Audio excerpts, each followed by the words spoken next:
मरकजी वजीर बंडी संजय ने एक और मुतनाज़ा बयान दिया है। उन्होंने दावा किया कि तिरुपति तिरुमला देवस्थानम में 1000 से ज़्यादा गैर हिंदू अफराद बरसरकार हैं।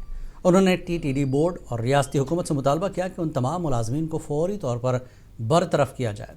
मीडिया से बात करते हुए बंडी संजय ने कहा कि जो लोग हिंदू सनातन धर्म पर यकीन नहीं रखते वो हिंदू इबादतगाहों और मजहबी इदारों में काम करने का कोई अखलाकी या मजहबी जवाज़ नहीं रखते।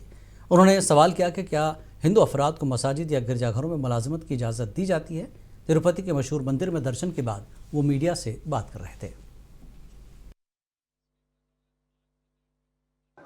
కాటేజీలో ఉన్నప్పుడు ఒక ఉద్యోగస్తుడు వచ్చిండు.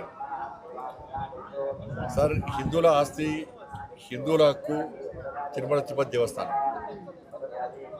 వాళ్ళ మనం కింద నుంచి పైకి స్వామివారిని దర్శించుకోవాలంటే ఇతర మతస్థులు కానీ ఇతర దేశస్తులు కానీ ఒక డిక్లరేషన్ ఇచ్చి పైకి రావాల్సి వస్తుంది. స్వామివారి విశ్వాసం నమ్మకం ఉంది అని చెప్పి ఒక డిక్లరేషన్ ఇచ్చి రావాల్సి వస్తుంది. ఇది గతం నుంచి జరుగుతున్న ఆనవాయితీ. కానీ దురదృష్టవశాత్తు ఏంటంటే టీటీ ఈ దేవస్థానంలో దాదాపు 1000 మందికి పైగా ఇతర మతస్థులు. స్వామివారి మీద విశ్వాసం నమ్మకం లేదు. హిందూ సనాతన ధర్మం మీద వారికి ఆలోచన లేదు. ఆ సనాతన ధర్మాన్ని కాపాడాలి, సనాతనానికి అనుగుణంగా వ్యవహరించాలని చెప్పి ఆలోచన వరకు లేదు. అటువంటి ఉద్యోగస్తులకు, అటువంటి వ్యక్తులకు టీటీడీలో ఉద్యోగాలు ఇవ్వడమైంది, వాళ్ళు ఇంకా కొనసాగించడమైంది. ఎప్పుడో ఒకసారి మార్పు జరగాలి.